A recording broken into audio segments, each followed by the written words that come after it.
बेटी, एक बार चल के लड़के को देख तो लो। मेरा दावा है कि लड़का तुम्हें बहुत पसंद आएगा। बाला बहुत अच्छा लड़का है। हाँ हाँ बेटी, हम लोग तुम्हारे दुश्मन तो नहीं है। किसी अच्छे लड़के से ही तुम्हारी शादी करवाएंगे ना। आखिर तू हमारी इकलौती बेटी है। अच्छा ठीक है माँ, अब ज़्यादा भावुकतापूर्ण शब्दों का इस्तेमाल ना करो। मैं चलने के लिए तैयार हूँ। चलो फिर, बिना देर के हम सब चलते हैं। सभी बाला के घर पहुंचते हैं। अरे क्या बात है बहन जी, अभी तक आपका बेटा नहीं आया? जी बस आता ही होगा। तभी वहाँ बाला आता है। लो जी, आ गया मेरा बेटा। ये लोग तुझे देखने आए हैं और ये इनकी बेटी नम्रता है। बाला के सर पर बिल्कुल बाल नहीं होते। ये देख नम्रता और उसके परिवार वालों की आंखें फटी की फटी रह जाती है। ये तो टकला है।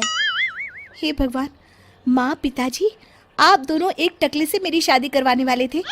अरे ये तो पूरा उजड़ा चमन है। देखो बेटी, इस तरह किसी का मजाक उड़ाना गलत है। किसी के बारे में इस तरह की बातें नहीं करते। बालों का क्या है, वो तो आते जाते रहते हैं। लड़का टकला है तो क्या हुआ, इंजीनियर है, अच्छा खासा कमाता है। आप चुप रहिए जी।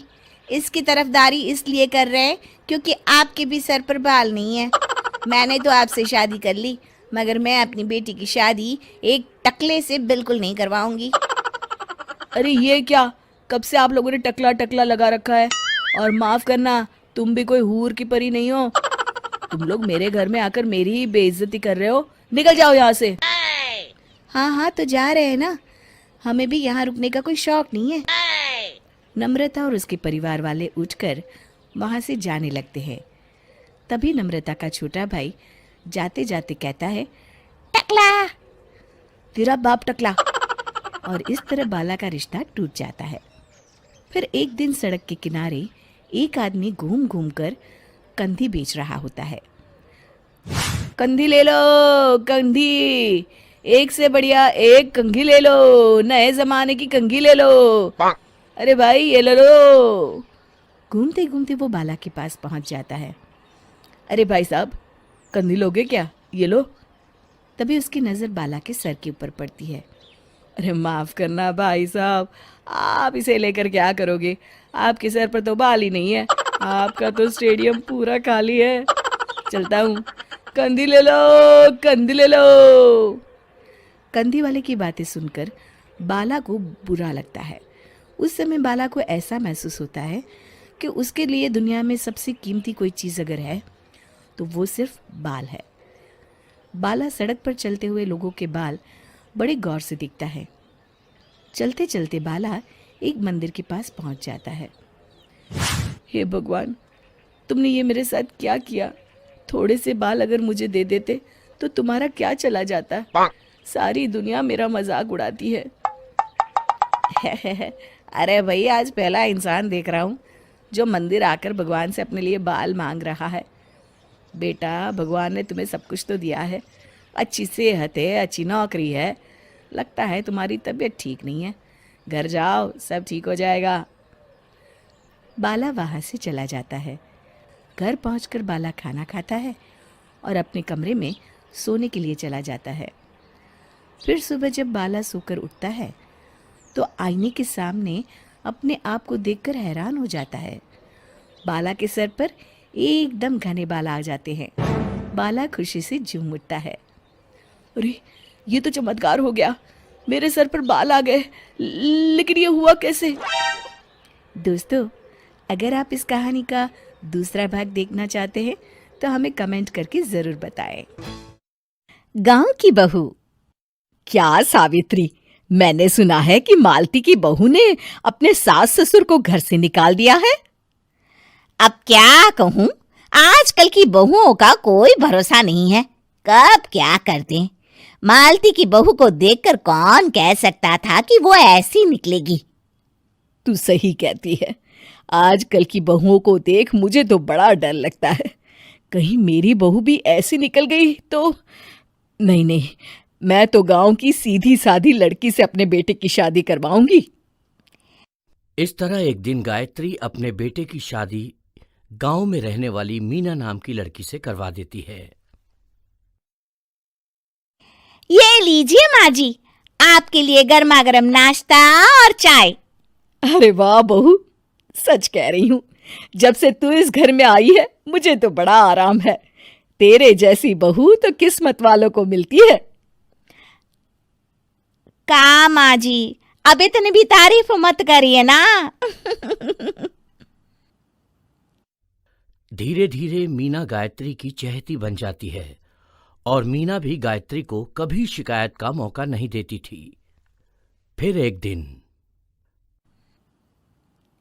ये ले बहू, आज मैं बाजार से तेरे लिए साड़ी लाई हूँ।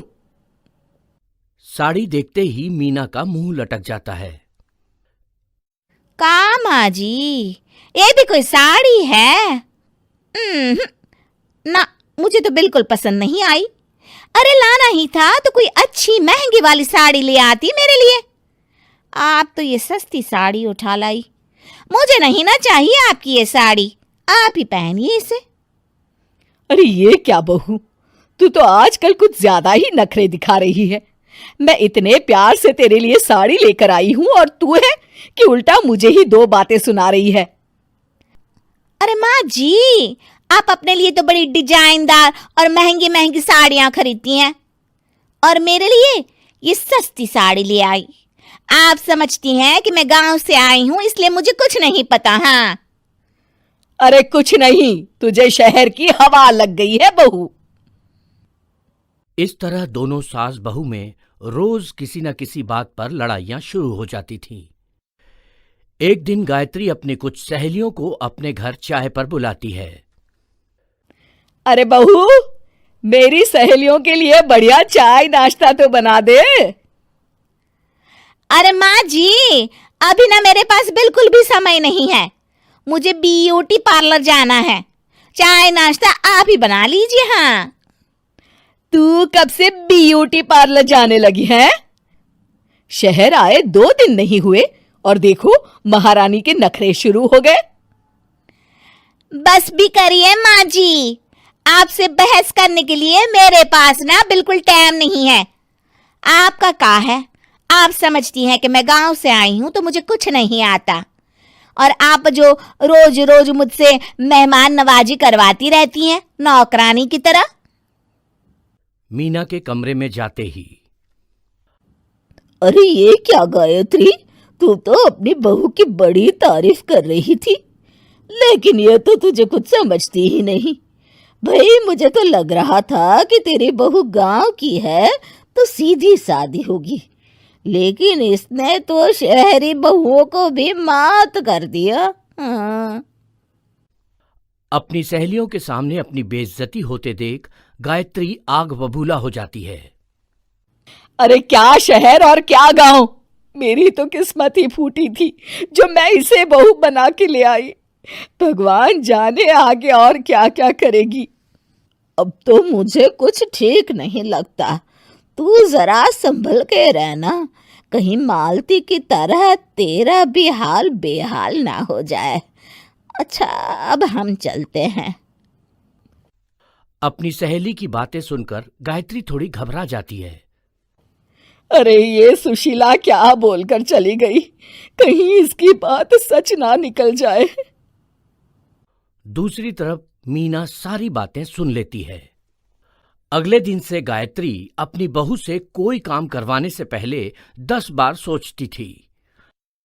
ज्यादातर काम वो खुद ही कर लेती थी। अचानक अपनी सास में आए इस बदलाव को देख मीना, लाइए ना माँ जी, मैं कर देती हूँ ना काम। एक बात पूछूं माँ जी, आजकल ना आप बड़ी चुप चुप सी रहती हैं और अब मुझसे झगड़ना तो दूर, मुझसे खुल के बात तक नहीं करती आप। कुछ नहीं बहू, ऐसे ही। मीना अपनी सास की मंशा भांप जाती है और मुस्कुराते हुए कहती है, अरे माँ जी, चिंता मत करिए, मैं आपको घर से नहीं ना निकालने वाली। ये डर आप अपने मन से निकाल दीजिए। अरे छोटे मोटे झगड़े तो हर घर में होते रहते हैं, चाहे कुछ भी हो जाए, आप मेरी सासू माँ हो। मैं तो जिंदगी भर आपकी सेवा करूंगी माँ जी। अपनी बहू की बातें सुन गायत्री को एक प्रकार का संतोष होता है और उसकी सारी चिंताएं दूर हो जाती है। गायत्री अपनी बहू को गले लगा लेती है। मुझे माफ कर दे बहू, मैं तुझे गलत समझ बैठी थी। कोई बात नहीं माँ जी, ये ना घर घर की कहानी है। हाँ।